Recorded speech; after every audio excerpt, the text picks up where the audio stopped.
येत्या 2 डिसेंबर रोजी देवळाली प्रवरा नगर परिषदेची निवडणूक होत असून प्रत्येक पक्षाकडून आपापले उमेदवार जाहीर झाले असून भाजपाकडून नगराध्यक्ष पदासाठी सत्यजित कदम हे उमेदवारी करत असून त्यांच्या धर्मपत्नी प्रीती सत्यजित कदम या प्रत्येक प्रभागात मतदारांच्या भेटीगाठी घेत आहेत।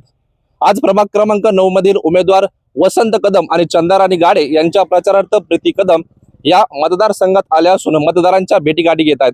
आपल्यासोबत प्रीती कदम आहेत। कसा प्रतिसाद मिळतोय मतदारांचा? सगळ्या भागांमध्ये फिरत असताना एक नक्की लक्षात येतं की ही निवडणूक जी आहे ही सगळी महिलांनी ताब्यात घेतलेली आहे, हातात घेतलेली आहे आणि उत्तम प्रतीचा प्रतिसाद जो तुम्हाला मागेही दिसत असेल, सगळ्या भागांमधनं इतका छान प्रतिसाद आहे। पुरुष असू, महिला असू, लहान मुलं असू, ते सगळे एकत्र येऊन भारतीय जनता पार्टीचं कमळ फुलवायसाठी आणि गुलाल घ्यायचाच आहे हा निश्चय त्यांनी केलेला आहे। त्याच्यामुळे तुम्ही पण सगळ्यांनी भारतीय जनता पार्टीच्या सगळ्या उमेदवारांना 22-0 हा करायचाच आहे आणि आम्ही सगळे फिरतोय, तुम्ही सगळेही चला। मी सगळ्यांना आवाहन करते की सगळ्यात जास्तीत जास्त बहुमताने भारतीय जनता पार्टीच्या प्रत्येक उमेदवाराला निवडून द्या आणि गुलाल हा भारतीय जनता पार्टीचा आणि कमळाचाच होईल याचा मला नक्की विश्वास आहे। नगरपालिकेत तुमचं महिलांचं मोठं संघटन आहे मतदारसंघात, त्या तुमच्या सोबत आहेत का?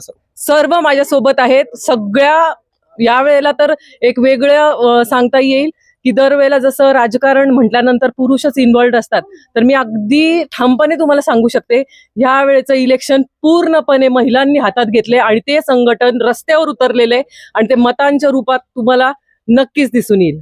नक्कीच महिलांचं मोठं संघटन हे रस्त्यावर उतरलं असून भाजपाच्या पाठीशी खंबीरपणे उभा राहणार असल्याचं प्रीती कदम म्हणाल्यात।